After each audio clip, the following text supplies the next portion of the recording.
What if one of Hollywood's most charming heroes wasn't a hero at all? On screen, Errol Flynn was the definition of romance and adventure, the fearless swordsman, the irresistible rebel, the man audiences trusted. With films like The Adventures of Robin Hood, he became a golden age legend. Women adored him, men wanted to be him, the studios protected him, but behind that dazzling smile was a very different story. From childhood, Flynn's own mother reportedly called him a devil boy. At school, he wasn't the charming hero. He was known as a bully, constantly in trouble, always pushing limits. And as fame exploded, so did the chaos. Wild parties, heavy drinking, dangerous friendships. And then came the scandal that shocked America. Serious rape allegations that threatened to destroy his career forever. Was he a misunderstood star, caught in the madness of fame? Or was the man behind the legend far darker than Hollywood wanted the world to see? We step beyond the sword fights and the silver screen glamour to uncover the real story of Errol Flynn, innocent icon or criminal hiding in plain sight. Let's find out.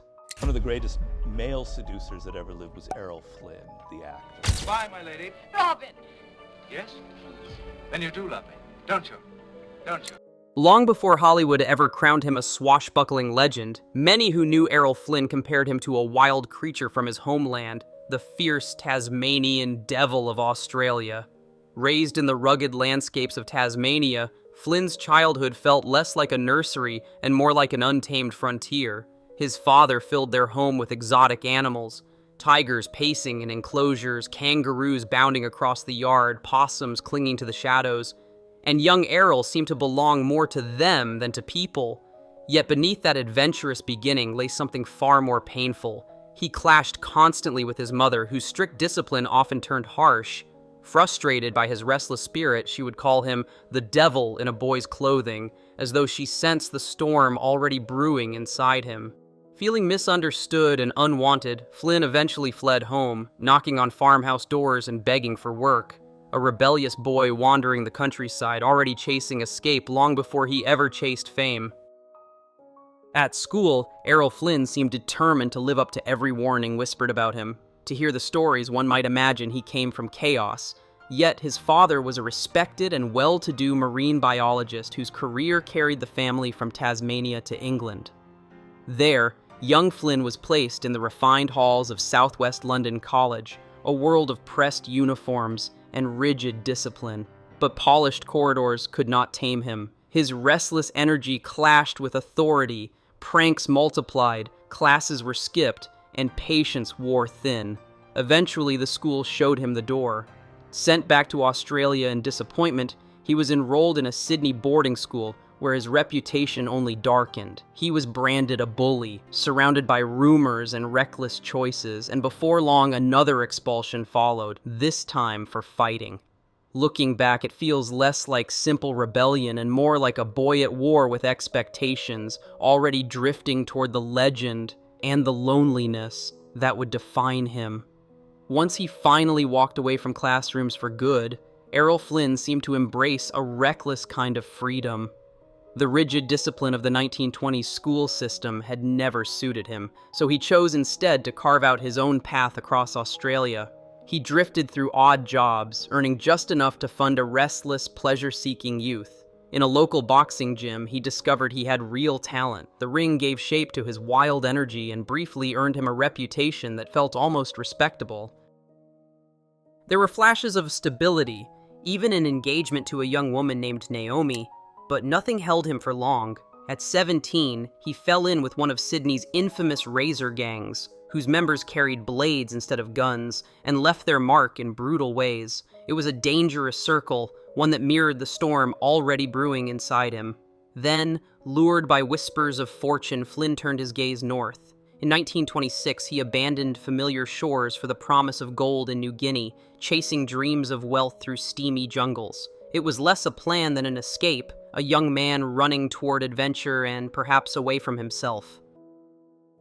When Errol Flynn reached New Guinea in 1926, he stepped into a land caught in the machinery of empire. The territory had recently fallen under Australian control, and colonial ambition was reshaping its jungles and shores with little regard for the people who had lived there for generations.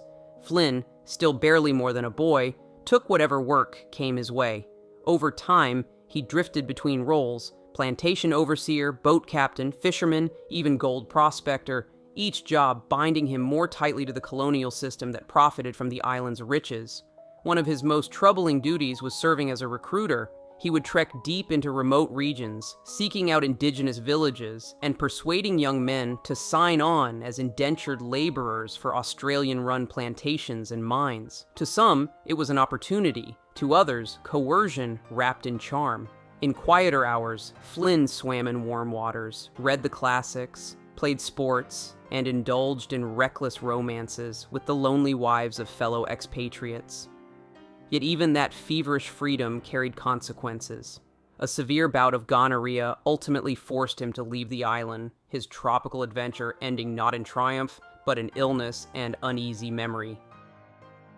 With money saved from his turbulent years in New Guinea, Errol Flynn refused to settle.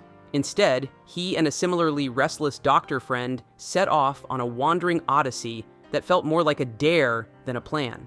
They drifted across Australia, cut through the South China Sea, and roamed the Mediterranean, chasing sensation wherever it flickered. In the Philippines, they were said to have bent the rules at cockfights. In Macau, they tasted the haze of opium dens. At one point, Flynn even slipped away from service with the Royal Hong Kong Army Volunteers, as though authority were something he could always outrun. By 1933, he resurfaced in England, carrying little more than bravado and stories. There, almost by accident, he stumbled into acting. A role in the Wake of the Bounty hinted at his screen presence, and soon he joined the Northampton Repertory Company. Hollywood took notice. In 1935, Warner Brothers signed him, launching him into stardom with Captain Blood and the Adventures of Robin Hood. On screen, he became the fearless swashbuckler. Off-screen, he claimed to feel shy and uncertain. Around this time, he married the tempestuous actress Lily Demita, a union as fiery as his rising fame. By 1943, the dazzling recklessness that had always surrounded Errol Flynn finally collided with the law.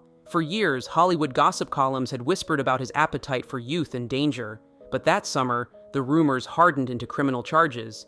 Two teenage girls, Betty Hansen, 16, and Peggy Satterley, 17, accused him of statutory rape after separate encounters, including one alleged meeting aboard his yacht. The case was brought to trial in Los Angeles, and the nation watched as the silver-screen swashbuckler traded costumes for a courtroom suit. The proceedings unfolded like a grim drama. Flynn's defense team aggressively attacked the girls' credibility, scrutinizing their pasts and portraying them as opportunists seeking fame or money. The prosecution argued that a celebrity should not shield a man from consequences. Yet in February 1943, after tense deliberations, the jury returned verdicts of not guilty on all counts. The acquittal reflected not only the power of stardom, but also the era's deep-rooted biases regarding gender and morality. Public opinion, astonishingly, seemed to swing further in Flynn's favor. The slang phrase, "in like Flynn," already circulating before the trial, became permanently attached to his legend. Flynn later admitted the scandal weighed heavily on his nerves and pride, claiming it left emotional scars. Still, his career barely faltered. If anything, his notoriety amplified his box office appeal. In a twist that blurred scandal and romance, he began courting courthouse employee Nora Eddington, then in her early 20s, during breaks in the proceedings. They married later that year in Mexico and eventually had 2 daughters. It was a chapter that revealed the contradictions of his life, adored by audiences, shielded by fame, yet shadowed by controversy. The trial did not end the myth of Errol Flynn. It deepened it, binding glamour and moral unease into the same unforgettable story. As the 1950s dawned, Errol Flynn was no longer the invincible swashbuckler Hollywood had once adored. His second marriage had ended, and he wed Patrice Wymore, retreating with her and their infant daughter to his beloved yacht, the Zaka. There, drifting across the Mediterranean, Flynn tried to fashion a new chapter, one that looked glamorous from a distance but felt increasingly fragile up close. Though his finances were strained and his standing in Hollywood had cooled, he still moved among royalty and stars. Even in decline, he dined and sailed with figures like Rita Hayworth, King Farouk, and Rainier III. He carried a famously battered suitcase stamped Flynn Enterprises, stocked with vodka, quinine, glasses, and with a wink, a Bible. It was both a joke and a confession. Yet beneath the laughter, alcohol was becoming less companion and more crutch. His once celebrated looks softened. The lean hero thickened into something heavier, wearier. Ironically, this altered image opened doors to new roles, often casting him as the charming but dissipated rogue. Life had begun imitating art, and the performance no longer seemed entirely voluntary. In the end, Errol Flynn turned his back on the glittering world of Hollywood and chose to live quietly on a private estate in Jamaica. It was a dramatic change for a man who had once been the center of attention at star-studded premieres and lavish parties.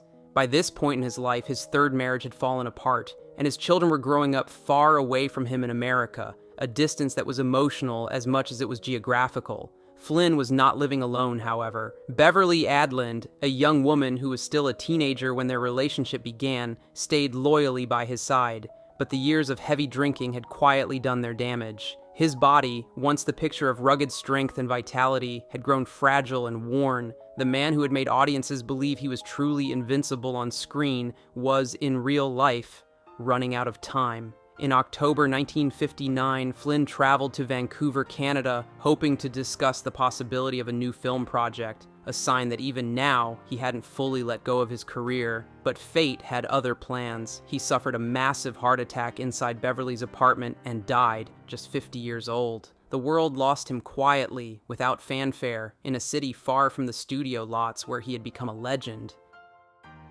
Those who were close to him in those final days later recalled that he spoke warmly and with genuine pride about the movies that had made him famous. Yet beneath that pride, according to Beverly, there was a sadness he couldn't quite shake, a quiet grief over the marriages that had crumbled, the relationships he had damaged, and the enormous fortune he had spent as freely as he had lived. Whether that regret was deep and sincere, or simply the bittersweet reflection of an old man looking back, is something no one can say for certain. Even in death, Errol Flynn remains a complicated figure, larger than life in the stories people tell about him, yet very human in his failures. He conquered Hollywood and captured the imaginations of millions, but the one thing he could never quite get right was his own life. When people speak of Hollywood's golden age adventurers, one name still cuts through time with a flash of steel: Errol Flynn. His legacy is inseparable from the image of the laughing rogue, sword raised, eyes sparkling with danger and delight.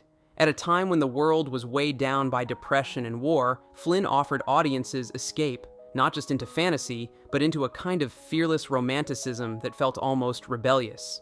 His breakthrough came with Captain Blood, where he played a wronged doctor-turned-pirate. The role transformed him overnight into a star and cemented his on-screen partnership with Olivia de Havilland. Together, they created one of cinema's most beloved duos, their chemistry crackling through film after film. Then came The Adventures of Robin Hood, perhaps his most iconic performance.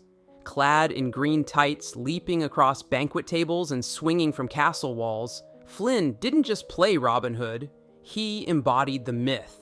The film's vibrant Technicolor spectacle and his athletic charisma redefined the swashbuckler genre for generations. He continued to build his legend with the Seahawk, portraying a daring privateer battling tyranny on the high seas, and The Charge of the Light Brigade, where heroism and spectacle collided epically. Even in more dramatic roles like The Private Lives of Elizabeth and Essex, Flynn proved he could hold his own in emotionally charged historical drama.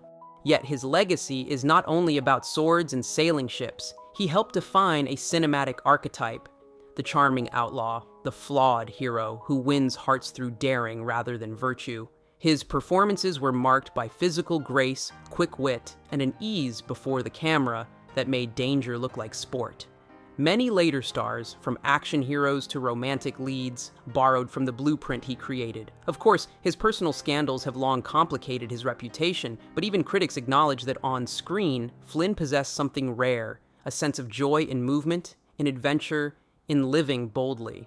In his later years, when age and excess softened his once sharp features, he leaned into roles that mirrored his own legend, playing weary rogues who carried both charm and regret. Today, Errol Flynn remains a symbol of Hollywood's most glamorous contradictions. He was both myth and man, hero and headline. His films endure not merely as relics of another era, but as vibrant reminders of a time when cinema promised escape, and one reckless Tasmanian made that promise feel thrillingly real.